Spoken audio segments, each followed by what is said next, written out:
राधे राधे। जय श्री कृष्णा। कैसे हैं आप सभी।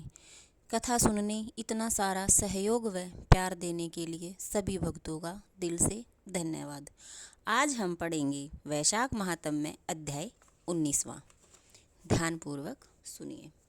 व्याध बोला, हे ब्राह्मण, आपने समस्त शुभ फल के दाता वैशाखोक्त धर्म विष्णु भगवान के निमित्त बताए, सो हे प्रभु, वह विष्णु कैसे हैं, उनके लक्षण परिणाम क्या हैं, कैसे लोग अपने सद्भाव से उन्हें जान सकते हैं।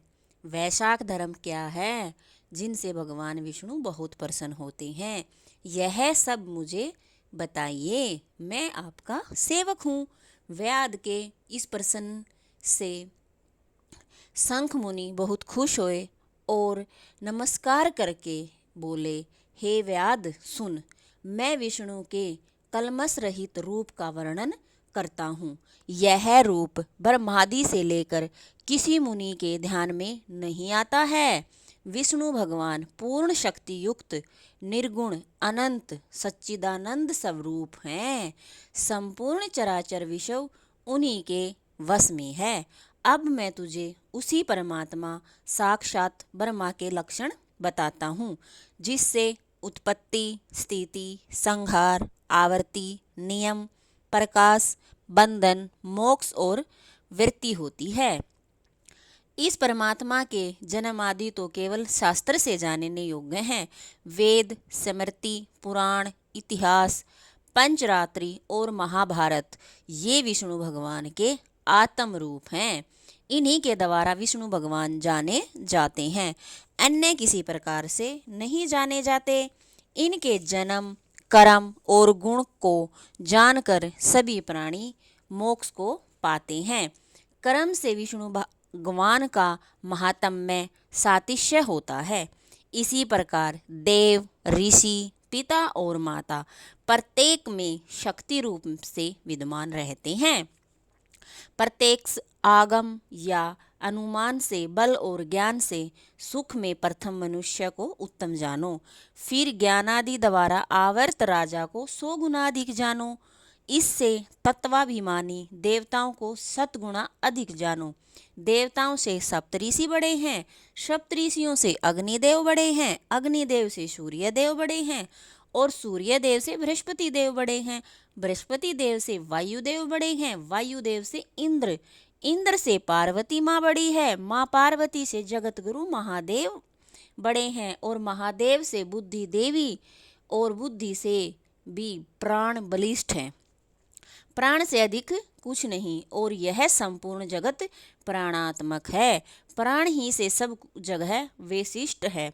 नील मेघ के समान प्रभाव युक्त सबका आधारभूत इसे सूत्र कहते हैं। लक्ष्मी के कटाक्ष मात्र से इनकी स्थिति है। तब व्याध बोला, वह लक्ष्मी देवादिदेव विष्णु भगवान की एकमात्र ही कृपा पात्र है। विष्णु भगवान से अधिक या सम्मान और कोई जीव नहीं है। हे ब्राह्मण, मेरे सामने इसका निर्णय कहिए कि परमात्मा प्राण से परे कैसे हुए।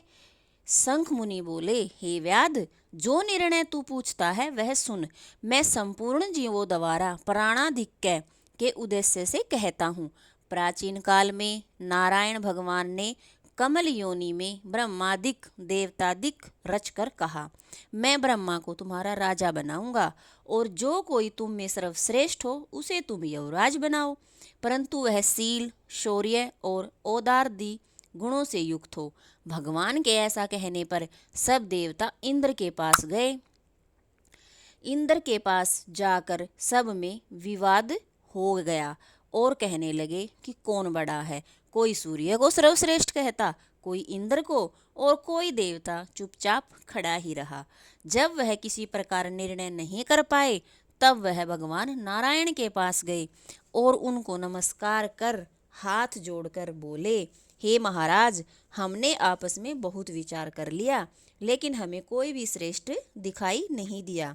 आप ही इसका निर्णय करें और हमारी समस्या को दूर करें। देवताओं के इस प्रश्न को सुनकर भगवान हंसकर कहने लगे कि मेरे विराट रूप शरीर में से जिसके निकलने से शरीर गिर पड़े फिर उसके प्रवेश होने से खड़ा हो जाए, वही सब देवताओं में अधिक श्रेष्ठ है, और कोई नहीं। यह सुनकर देवताओं ने तथास्तु कहा। तब जयंत नाम का देवता भगवान के पांवों से निकला। तब उसको पुंगु कहने लगे। गुहेंद्रियों में से दक्ष प्रजापति निकल गए। उसे षंड कहने लगे। हाथों से संपूर्ण देवताओं का स्वामी इंद्र निकला। उसे हस्तीन कहने लगे। नेत्रों से सूर्य, तब उसे काना कहने लगे। नाक से अश्वनी कुमार निकले, उन्हें नासिका रहित कहने लगे। कानों से दिशाएं निकली तथा उन्हें बहरा कहने लगे। जीव से वरुण निकल गया, उसे अर्शग कहने लगे। वाणी से वाणीश्वर अग्नि निकला, तब उसे गूंगा कहने लगे। रुद्र मन से निकल गए तो उसे जड़ कहने लगे। इसी तरह सभी देवता शरीर के विभिन्न अंगों से निकलते गए, परंतु शरीर फिर भी नहीं गिरा। वह सुनते रहे, खाते पीते सूंघते बोलते चलते फिरते रहे। फिर प्राण के निकलते ही उसे मृत कहने लगे। तब देवता विस्मित हो कहने लगे, जो कोई हमसे इस गिरी हुई देह के उठाने में समर्थ होगा वही सर्वश्रेष्ठ होगा और वही युवराज होगा। ऐसी प्रतिज्ञा कर कर्म से जैसे जैसे निकले थे वैसे वैसे ही प्रवेश करने लगे, लेकिन देह नहीं उठा। अंत में प्राणों के प्रवेश करते ही शरीर उठ खड़ा हुआ। तब देवताओं ने निश्चय किया कि बल, ज्ञान, धैर्य, वैराग्य और जीवन से भी अधिक प्राण समस्त देवताओं का आधीश्वर और व्यापक है। और उन सभी देवताओं ने प्राण को युवराज बनाया और उसका सामवेद का गान करने लगे। इसलिए सथावर और जंगात्मक यह सृष्टि प्राणात्मक है। अधिक बलवान और सब जीवों का अंतरात्मा भिन्न भिन्न कर्मों का संपादन करने वाला है। बिन प्राणों के संसार में कुछ भी वृद्धि नहीं है और नहीं कुछ होता है।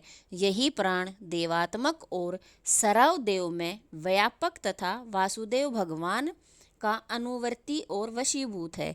इसी से प्राण को विष्णु भगवान का बड़ा सहायक कहते हैं।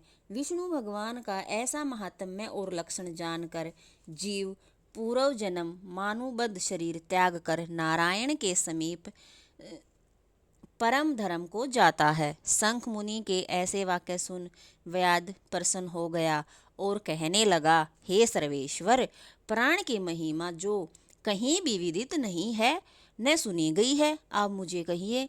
तब शंख मुनि बोले, प्राचीन काल में देवादिदेव नारायण भगवान का असौमेघ यज्ञ द्वारा पूजन हो रहा था। वहाँ पर प्राण भी पहुँच गया। वहाँ बहुत से मुनियों को संग ले हल से भूमि को शुद्ध करने लगा। जहाँ पृथ्वी के नीचे गुफा में कणव नाम के महात्मा समाधि लगाए हुए बैठे थे, वह हल से बाहर आ गए और प्राण को अपने सामने देखकर क्रोध में ऋषि ने प्राण को श्राप दे दिया। तेरी महिमा तीनों लोकों से जाती रहेगी और भूलोक में तुझे कोई नहीं मानेगा। मुनि के ऐसा कहने पर क्रोध कर प्राण बोला, मैं निरपराध हूँ, तूने बिना अपराध मुझे श्राप दिया है। इसलिए हे कणव, तू गुरुद्रोही हो और तेरी वृत्ति विषयों में निंदित हो। तभी से संसार में और विशेषकर भूलोक में प्राण की महिमा प्रसिद्ध नहीं है और शाप के कारण कणव गुरु को मार सूर्य का शिष्य हुआ। हे व्याध, जो कुछ तुमने पूछा सो सब मैंने तेरे सामने कहा। अब जो कुछ तुझे पूछना है वह पूछ, कुछ विचार मत कर। वैशाख महात्म्य 19वां अध्याय संपूर्ण हुआ। राधे राधे। जय श्री कृष्णा। सभी भक्तों से निवेदन है कि चैनल को सब्सक्राइब करें, शेयर करें और वीडियो को लाइक करें और वीडियो को अंत तक देखें। एक बार फिर से सभी भक्तों को राधे राधे। जय श्री कृष्णा।